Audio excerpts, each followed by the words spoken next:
Salut à tous et bienvenue sur la chaîne de la Grimpe Facile. Souvenez-vous, dans ma dernière vidéo, on avait vu tous les matériaux qu'on allait avoir besoin pour fabriquer le fameux mur d'escalade. Et du coup, aujourd'hui, c'est le grand jour, on va fabriquer le mur d'escalade et le fixer. Et d'ailleurs, à l'heure où je vous parle, il est déjà fabriqué et même fixé.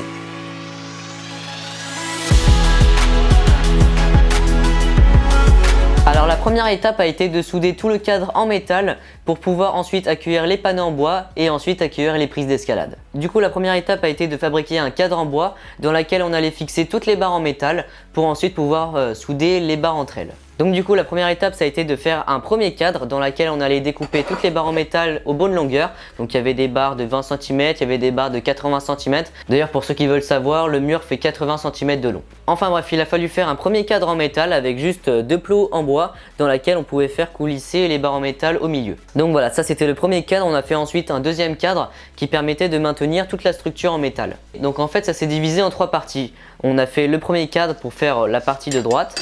Donc il y avait deux parties, donc il y a cette partie-là, et ensuite toutes les barres en métal qui relient les deux parties ensemble. Pour ceux qui ne comprennent pas, c'est la partie en métal, donc le cadre qui est juste ici, et le cadre qui est juste ici, et après il y a plein de barres en métal qui font la liaison entre les deux. Donc on a soudé tout ça, et puis ensuite on pouvait soulever le cadre entièrement parce que ça devenait une seule pièce au lieu de plein de petites barres en métal. Donc voilà, le but est le même, c'est de souder toutes les barres ensemble pour que ça fasse un seul et même bloc. Et d'ailleurs, pour ceux qui souhaitent savoir, la soudure a été faite au mag. Une fois que tout le cadre en métal était terminé, il a fallu acheter les planches de bois. Et pour cela, on a utilisé du contreplaqué. Donc on a utilisé une planche de 8 mm il me semble, pour je sais pas combien de mètres carrés, mais c'était une très grande planche, elle était plus grande que la voiture quasiment.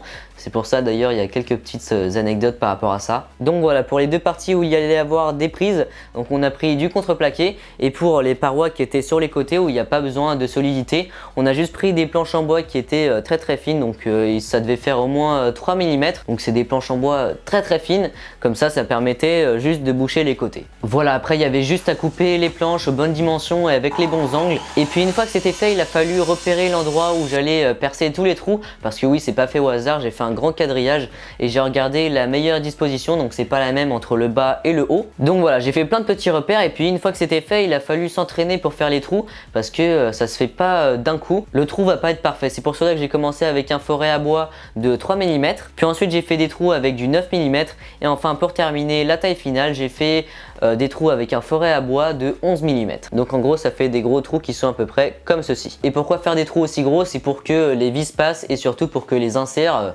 s'insère. Une fois que c'est fait, j'ai passé un gros coup de ponceuse pour enlever tous les petits copeaux qui étaient restés, et puis ensuite il fallait attaquer la dernière étape, c'est-à-dire qu'il a fallu mettre les 52 inserts, et d'ailleurs il en manque une aujourd'hui. Ensuite, l'une des dernières étapes, c'était de percer les trous pour pouvoir fixer les panneaux au cadre en métal. C'est pour cela qu'on a utilisé du 6 mm pour pouvoir mettre des vis de 5 mm.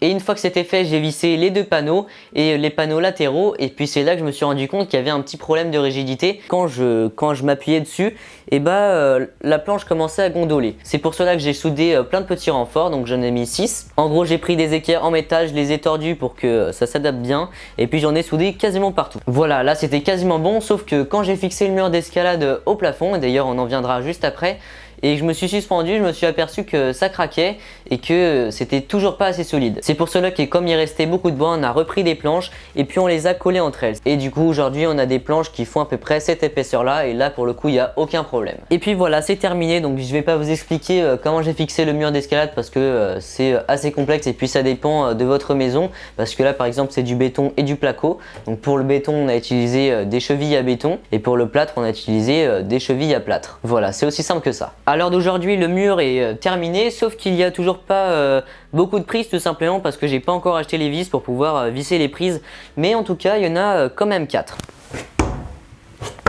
Et donc voilà, c'est maintenant la fin pour la fabrication de ce mur d'escalade. Je sais pas si c'était assez clair, mais en tout cas si vous avez des questions, c'est dans les commentaires.